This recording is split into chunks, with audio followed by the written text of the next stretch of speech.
Elizabeth Báthory, often remembered as one of the most infamous figures in history, was born in 1560 into the powerful and influential Báthory family in the Kingdom of Hungary. From an early age, she was surrounded by privilege, wealth, and political power. Her family was among the most prominent noble houses of the region, with connections to royalty and high-ranking officials. Growing up in Ext Castle, she received an exceptional education, mastering multiple languages, Latin and German, which was unusual for noblewomen of her time. She was known to be highly intelligent, well-read, and politically astute, qualities that would later shape her reputation. At the age of 11, Elizabeth was engaged to Ferenc Nadasti, a young nobleman from another influential family. In 1575, they married in a grand ceremony, and she moved to his family estate, the Nadasti Castle in Savoie. Their union strengthened both families' influence. Formidable power couples in Hungary. While Ferenc devoted much of his time to military campaigns against the Ottoman Empire, Elizabeth took charge of managing the vast estates and overseeing the daily affairs of their lands. During this period, Elizabeth's leadership was both admired and feared. She was known to be strict and authoritative, ensuring that her lands were well maintained and productive. However, stories of her harsh discipline and severe punishments for servants and peasants to circulate. Some accounts suggest that she was highly demanding, expecting absolute loyalty and obedience from those who served her. Given the harsh realities of medieval noble households, such discipline was not uncommon, but whispers of cruelty would later evolve into darker allegations. As time went on, Elizabeth's reputation took on a more ominous tone.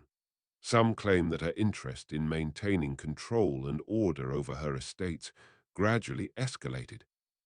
While her husband was away at war, she wielded full authority, making decisions without oversight.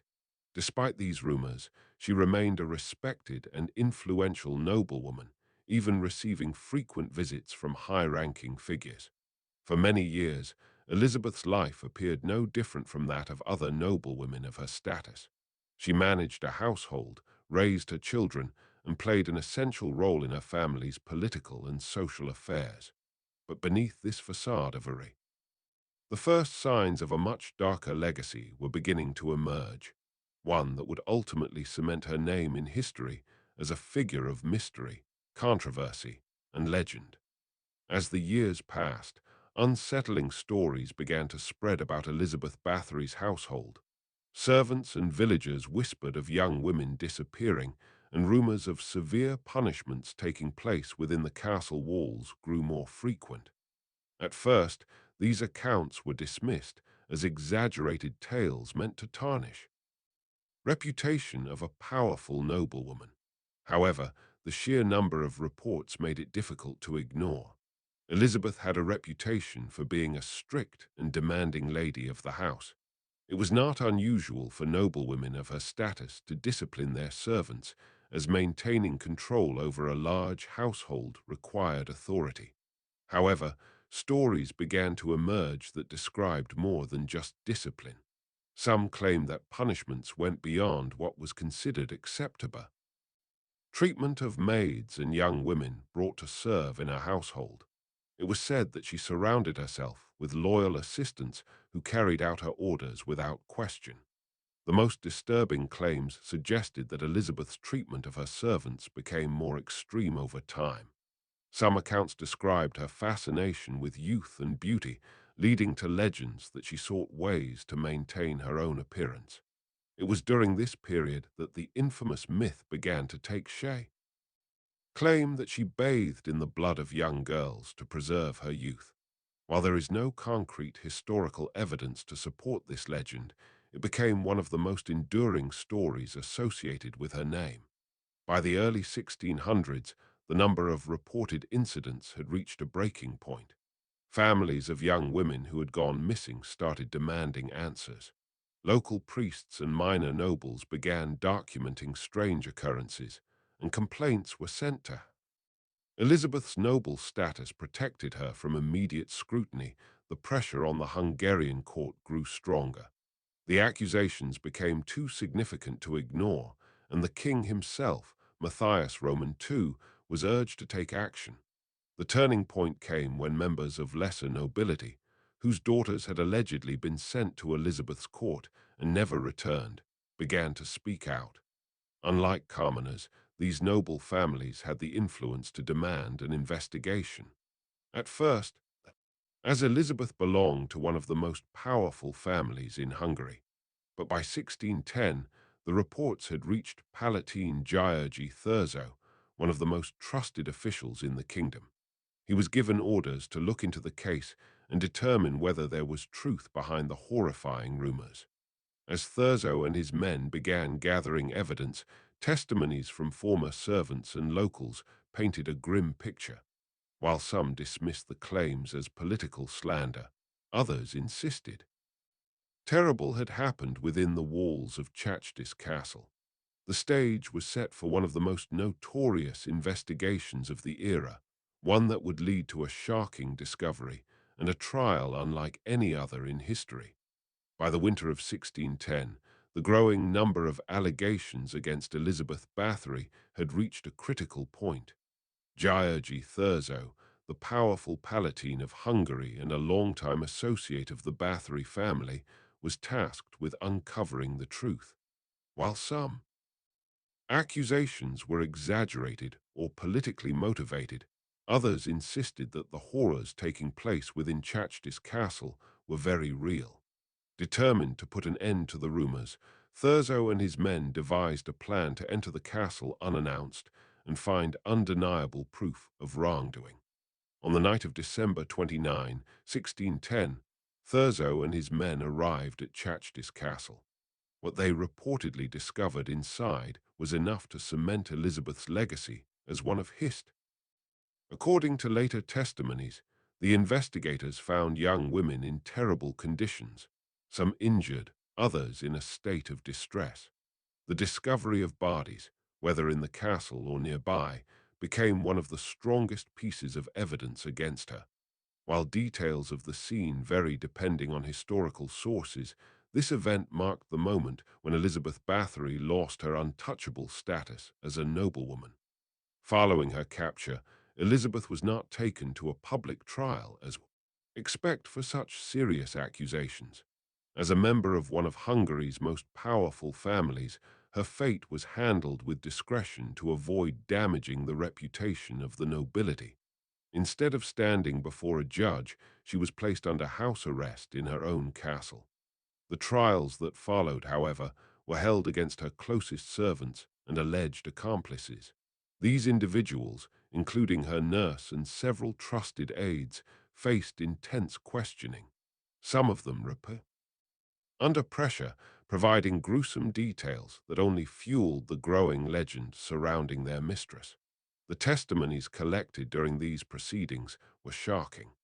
Witnesses claimed that Elizabeth had taken great pleasure in punishing young women, and the numbers of alleged victims ranged from a few dozen to several hundred. While official court records provide no definitive proof of the most extreme claims, such as the infamous legend of her bathing in blood, the sheer volume of accusations was enough to secure a guilty verdict for her servants. Three of them were executed, while one was sentenced to life in prison. As for Elizabeth herself, her punishment was unlike any other. She was confined to a small set of rooms within Chachtis Castle, where she would spend the final years of her life. To ensure that she could not escape or communicate with the outside world, the entrances to her living quarters were sealed, leaving only small openings for food. Her isolation, she remained defiant, reportedly insisting on her innocence. For 4 years, she lived within the stone walls of her once glorious castle, cut off from the world she once ruled over. Then, in August 1614, at the age of 54, Elizabeth Báthory was found lifeless in her chambers. Some say she passed away in her sleep, while others speculate that the years of confinement had finally taken their toll.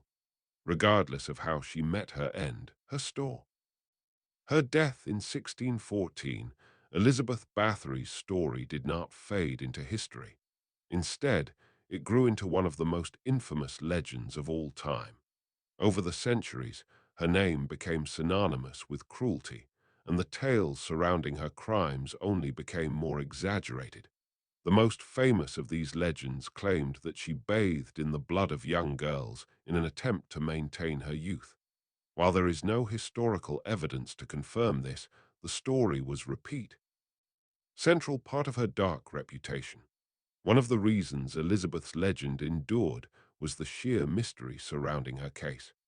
Unlike many figures of her time, she was never officially put on trial, and no definitive records exist to confirm the exact number of alleged victims. Some sources claim dozens, while others suggest hundreds.